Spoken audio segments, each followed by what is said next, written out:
नमस्कार, देश न्यूज़ का खास कार्यक्रम मंथन में आपको स्वागत है। मैं हूं राजेश सक्सेना। अपेक्षा की उपेक्षा पर बवाल। किस तरह की अपेक्षा थी और कैसे उपेक्षा हुई, और इसी पर जो राजनीति है, जो सियासत है, वो गरमाई हुई है। समाजवादी पार्टी के अध्यक्ष अखिलेश यादव ने लोकसभा में मानसून सत्र की कार्यवाही के दौरान केंद्र सरकार पर जमकर निशाना साधा। अखिलेश यादव ने बजट में उत्तर प्रदेश की अनदेखी करने और केवल सपने दिखाने का मुद्दा उठाया। उन्होंने वाराणसी से पीएम नरेंद्र मोदी की जीत का अंतर कम रह जाने को लेकर भी शेरो शायरी कर दी। उन्होंने बजट से लेकर बिजली और अग्निवीर योजना तक पर एनडीए सरकार को घेरा।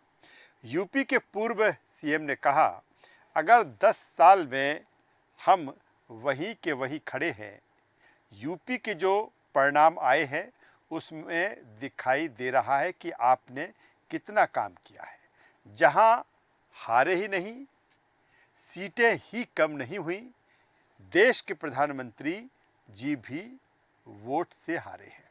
उन्होंने 10 लाख का टारगेट बनाया था, कितने से जीते? आगे अखिलेश ने शायरी करते हुए कहा, वो झूठ बोल रहा था, मैं एतबार न करता तो क्या करता।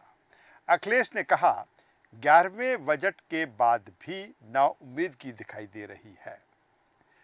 सरकार बनने के बाद जो चेहरों पर खुशी होनी चाहिए उतनी खुशी नहीं दिखाई दी। युवाओं और गांव और रोजगार के लिए उनकी तकलीफ का मुद्दा 9-2-11 दिखाई दे रहा है। बच्चों को पढ़ाना और घर के बड़े बुजुर्गों की दवाई से लेकर मुश्किल पड़ रहा है, ये बातें परिवार वाले बखूबी जानते हैं। उन्होंने बताया कि आपने बड़ा सपना दिखाया, मेक इन इंडिया। यूपी से सबसे ज़्यादा लोकसभा के सांसद चुने जाते हैं, हमें कोई बहुत बड़ा प्रोजेक्ट नहीं मिला, प्रधानमंत्री जी मिले हमें। आज इसी पर हम चर्चा करने वाले हैं, बातचीत करने वाले हैं कि किस तरह से जो अपेक्षा थी उत्तर प्रदेश को और किस तरह से उपेक्षा हुई है, तमाम मसलों पर बातचीत करेंगे, चर्चा करेंगे। चर्चा शुरू करें उससे पहले जो ख़ास मेहमान हमारे साथ जुड़ चुके हैं, हम उनका परिचय आपसे करा देते हैं, तारुफ करा देते हैं। हमारे साथ में हैं वरिष्ठ पत्रकार पवन श्रीवास्तव जी। पवन जी, स्वागत करता हूं आपका। हमारे साथ में हैं अमित तिवारी जी, कांग्रेस नेता। अमित जी, आपका स्वागत है। और केसी जैन साहब हैं, भारतीय जनता पार्टी की पैरवी करेगी, भारतीय जनता पार्टी के नेता। केसी जैन साहब, मैं आपका भी स्वागत करता हूं। और मैं सीधे केसी जैन साहब, मैं आपके पास ही आता हूं। थोड़ी देर में समाजवादी पार्टी से जो प्रवक्ता है वो हमसे जुड़ेंगे, लेकिन केसी जैन साहब, अखिलेश यादव कह रहे हैं कि जो उम्मीद उत्तर प्रदेश को लेकर थी, उत्तर प्रदेश के लोगों को, क्योंकि प्रधानमंत्री नरेंद्र मोदी जी यूपी से ही चुनकर आते हैं और कहा भी जाता है कि जो सत्ता की चाबी है केंद्र की, वो कहीं ना कहीं उत्तर प्रदेश से होकर गुजरती है और नरेंद्र मोदी जी वहाँ से चुनकर आते हैं। वो ये कह रहे हैं कि सिर्फ हमें प्रधानमंत्री मिले, विकास, डेवलपमेंट, प्रोजेक्ट कुछ नहीं मिला, मेक इन इंडिया की बातें होती रही, लेकिन यूपी को कुछ नहीं मिला। क्या कहेंगे केसी जैन साहब? जी जी, धन्यवाद राजेश जी। जी। देखिए, जहाँ तक अखिलेश यादव जी प्रश्न चिन्ह लगा रहे हैं, हम्म। दरअसल क्या है कि अखिलेश जी के पास कोई भी मुद्दा नहीं। हम्म।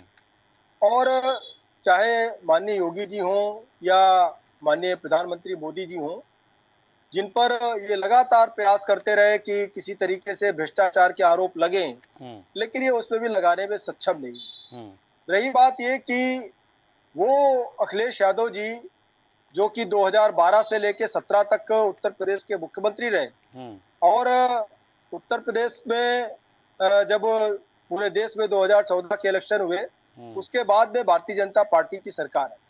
लेकिन इसके पहले जब ये समय समय पर केंद्र सरकार से उम्मीद करते थे कि केंद्र सरकार कुछ राहत देगी, हम्म। तब और खास करके जब इन्होंने घोषणा की थी सरकार में अपने बजट में कि हम किसानों की कर्ज माफी करेंगे। नहीं, लेकिन लेकिन लेकिन क्या केसी दिया? जैन साहब, सवाल इस बात को लेकर है कि आप बिहार को दे देते हैं, आप तमिलनाडु को दे देते हैं, जहां से नरेंद्र मोदी जी चुनकर आते हैं वहां पर आप नहीं देते, वो ये आरोप लगा रहे हैं। वो बजट में भी नहीं, बोले देखिए, कि जो मिलना चाहिए था उत्तर प्रदेश को वो नहीं मिला।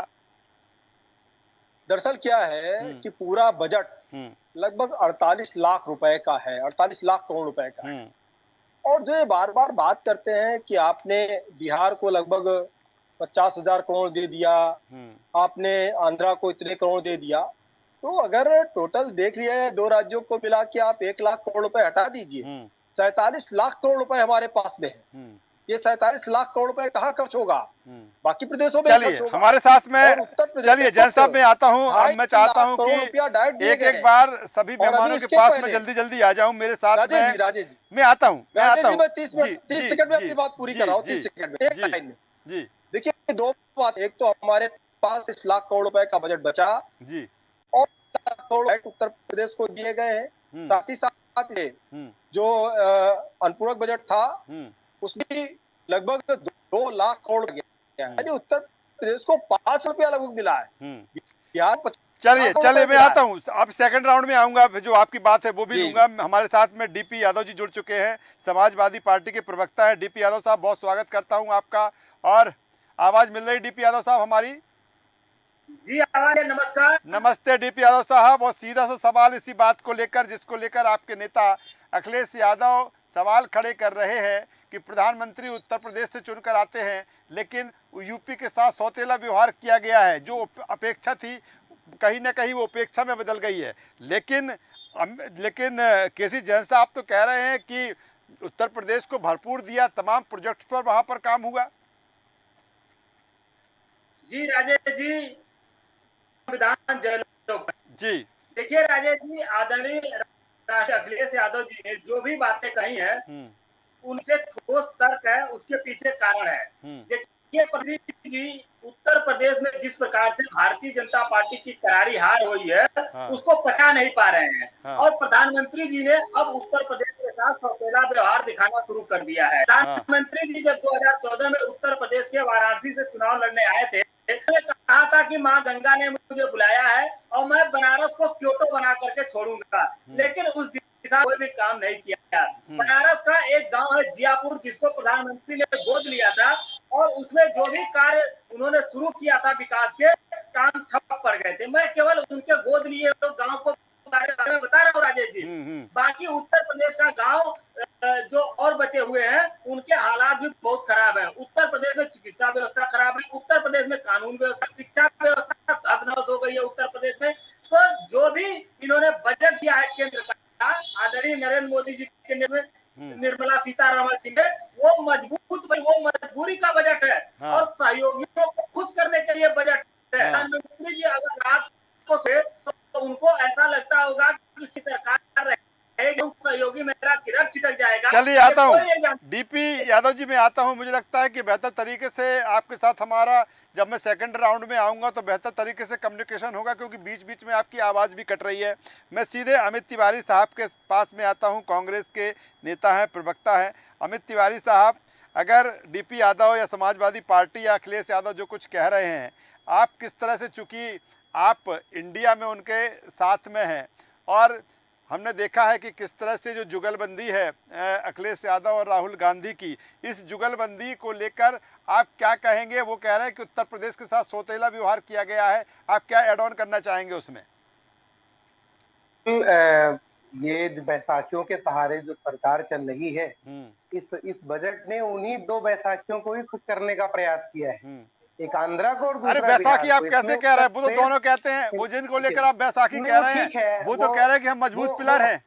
वो तो चाहे चंद्रबाबू नायडू हो, बैसाखी होती है, देखिए, जो दुनिया जानती है वो चंद्रबाबू नायडू साहब खुद जानते हैं, उन्हीं के सतायल है, 4 सांसद तोड़ के लेके चले अच्छा गए ये थे, बताइए, उनका कब तक भरोसा है? चलिए ठीक है, दूसरी अभी बात, उनकी सरकार, अब उनके आपको लिए आप बताएं, बैसाखी कह रहे हैं, और देखिए, आप भी समाजवादी पार्टी के साथ में हैं, कांग्रेस साथ में, कई पार्टियां, उसको हम क्या नाम देंगे बताइए ना। नहीं देखिए, वैचारिक रूप से हम हैं, हम जी मजबूरी में नहीं हैं। जी। हमारा लक्ष्य किसानों की एमएसपी है, हमारा लक्ष्य युवाओं के मुद्दे हैं, हम हमारे जितने भी साथी हैं उनके जी सेम मुद्दे हैं देश के लिए। जी। ठीक है, हमने हमने सत्ता में आने के लिए कभी भी विचारों के साथ समझौता नहीं किया। अब इनके विचारों की बात करते हैं, ये एक दूसरे को गाली देने वाले लोग, कल तक जिनके दरवाजे बंद हो गए थे, वो सत्ता के लिए बिहार में फिर से पलट लेते हैं, एक बार फिर से एक बार साथ आ जाते हैं। तो कहना बस अब इस चीज को चाहते हैं। हमारे नेता राहुल गांधी जी ने सदन में कल प्रश्न उठाया, 80% आबादी का, युवाओं का, उस पे देश की वित्त मंत्री हंस रही थी। आज अनुराग ठाकुर के बयान देखिए, उन्होंने देश को अपमानित करने का काम किया है। और हमारे नेता ने कहा है कि जब भी हम किसी इन मुद्दों पर बात करेंगे तो हमको गालियां पड़ेंगी। नहीं नहीं, वो तो और इसलिए हम हंस उस रही गाली, थी, हर उस गाली को, वो इसलिए हंस रही नहीं थी कि वो फोटो दिखा रहे थे, हलवा की फोटो दिखा रहे थे। वो दुनिया जानती है कि किसके इशारों पर बजट बनता है। हाँ। उन्होंने महंगाई को रोकने के लिए कोई प्रयास नहीं किया। इस बजट में युवाओं को कुछ नहीं मिला, किसानों को कुछ नहीं मिला, नौजवानों को कुछ नहीं मिला। तो मिला किसको? घर में गृहिणियों के चूल्हे पर इसका कोई फर्क दिखता है क्या आपको? क्या नौकरी पैसे वाले लोगों को कोई इसमें रिलैक्सेशन आपको दिखता है क्या? फायदा दिखता है क्या? ये बजट सिर्फ और सिर्फ धन्ना सेठों का बजट है। सिर्फ हम दो और हमारे दो को समर्पित है। उसी को लेकर के हमारे नेता ने सवाल किया और इसी पर उनको जवाब देते नहीं बनता, क्योंकि भारतीय जनता पार्टी विकास के ट्रैक से हट चुकी है। तो विकास का उनका जो पहिया था वो एकदम ठप हो चुका है। मिले स्वर मेरा तुम्हारा, बिल्कुल बिल्कुल मिले स्वर मेरा तुम्हारा, और कांग्रेस और जिस तरह समाजवादी पार्टी के जो स्वर हैं एक है। मैं पवन श्रीवास्तव जी के पास में आता हूं, वरिष्ठ पत्रकार हमारे साथ जुड़े हुए हैं। पवन श्रीवास्तव जी, क्या कहेंगे इस अपेक्षा की उपेक्षा पर जो बवाल मचा हुआ है, और कितनी सच्चाई इसमें है कि उत्तर प्रदेश को जो मिलना चाहिए था, अखिलेश यादव कह रहे हैं वो नहीं मिला, जबकि प्रधानमंत्री नरेंद्र मोदी जी वहीं से चुनकर आते हैं। क्या कहेंगे पवन श्रीवास्तव जी? जी बिल्कुल, देखिए राजेश जी, हमको आपको सभी को मालूम है और हमारे बीच में हमने 3 प्रवक्ता महोदय बैठे हुए हैं, भारतीय जनता पार्टी के और समाजवादी पार्टी के। इन सभी को भी मालूम है कि विकास से कोई जागरण तो है नहीं। हमारा अगर उत्तर प्रदेश की बात करें तो उत्तर प्रदेश में पिछले 30 सालों में, इधर का अगर हम 8-10 साल छोड़ दें, इसके पूर्व में लगभग 30 वर्ष का जंगल राज था। इस जंगल राज को हम आपको रखेंगे।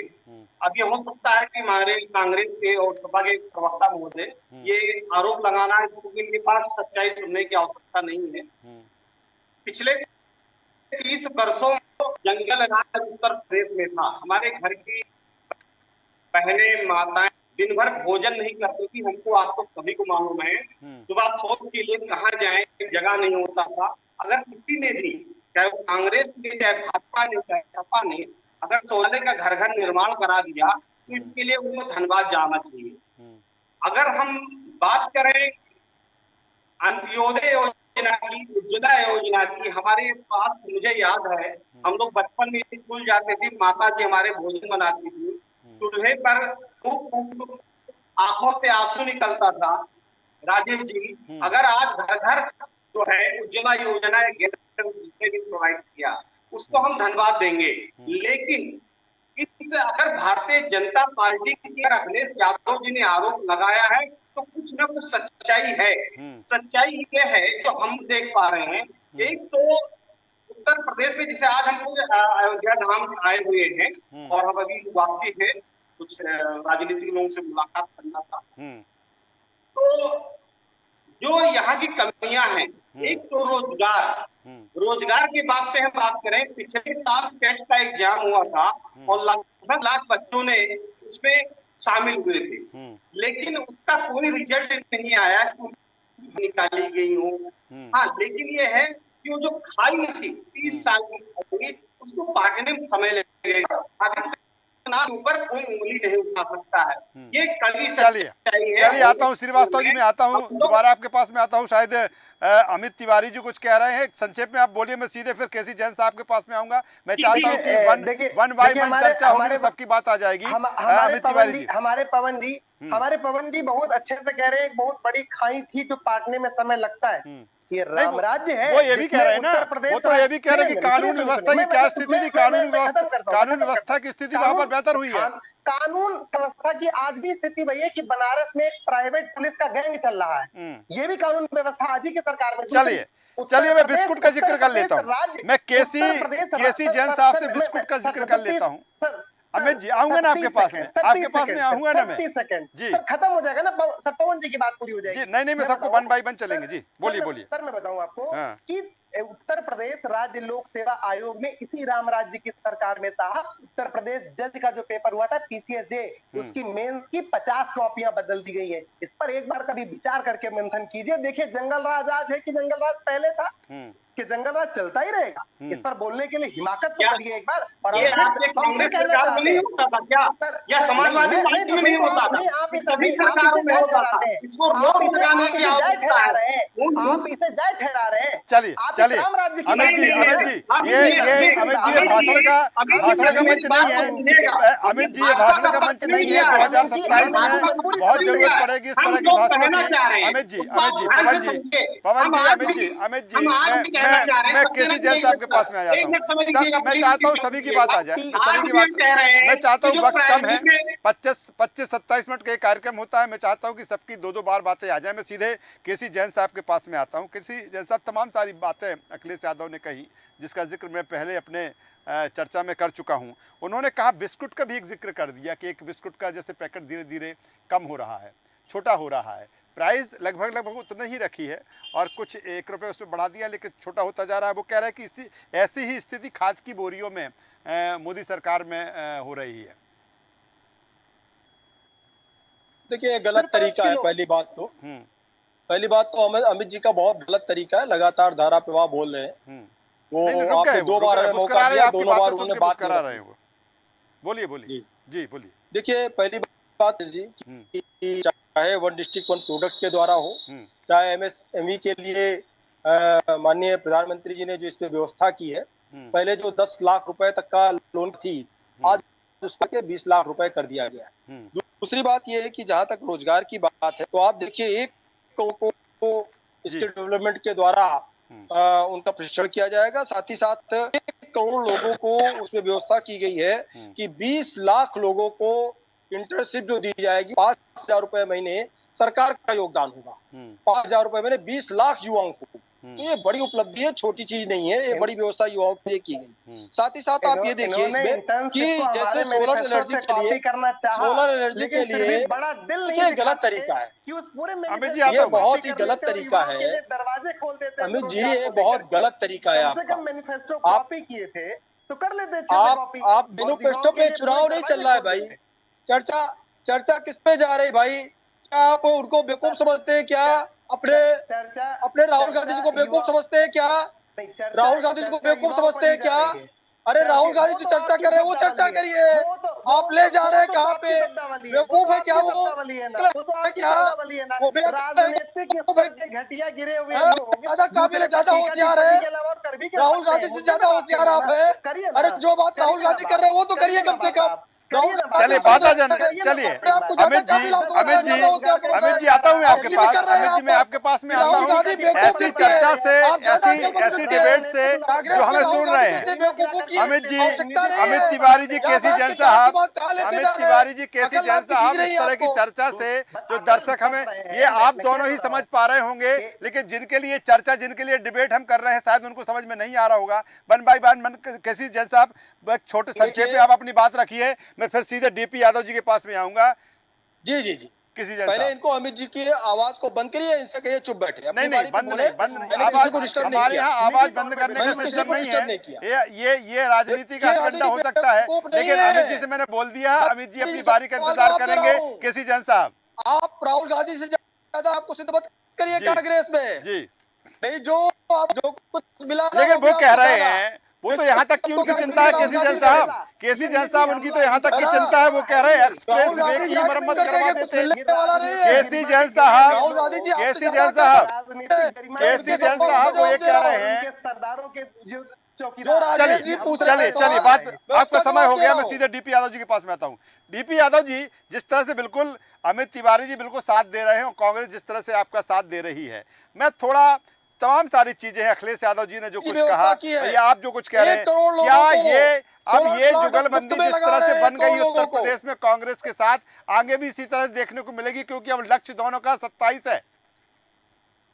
जी निश्चित रूप से 27 है। भारतीय जनता पार्टी के कुशासन से हमको उत्तर को मुक्ति दिलानी है। भारतीय पार्टी की सरकार में कानून का रास्ता आपके समय में आप मुख्तार अंसारी को पालते थे, केसी जैन साहब, केसी जैन साहब, केसी जैन साहब, केसी जैन साहब प्लीज, केसी जैन साहब प्लीज, केसी जैन साहब प्लीज, ऐसे चर्चा नहीं चलेगी। केसी जैन साहब, डीपी यादव जी को बोलने दीजिए, आपको भरपूर समय दिया। डीपी यादव जी बोलेंगे, डीपी यादव जी बोलेंगे, डीपी यादव को तो बोलने दो।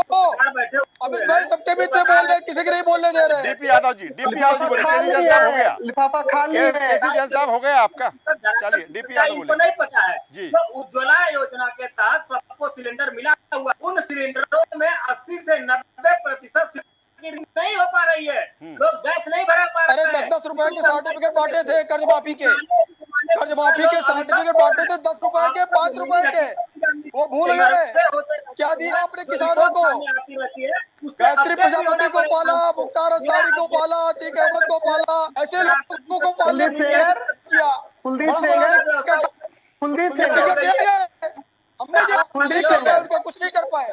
कुलदीप सेंगर हमने जेल भेजा उनको, हमने उनको जेल भेजा। हमने तो केजरीवाल को भी जेल भेजा, जिनकी चलिए अमित तिवारी जी, चलिए पुलिस के साथ गठबंधन कर दिया, जिनको आपने जेल भेजा, लालू यादव को जेल भेजा आपने। चलिए अमित तिवारी जी, एक सवाल कर लेता हूँ। अब जो अखिलेश यादव ने सवाल खड़े किए, चलिए अमित तिवारी जी से एक जवाब दूंगा।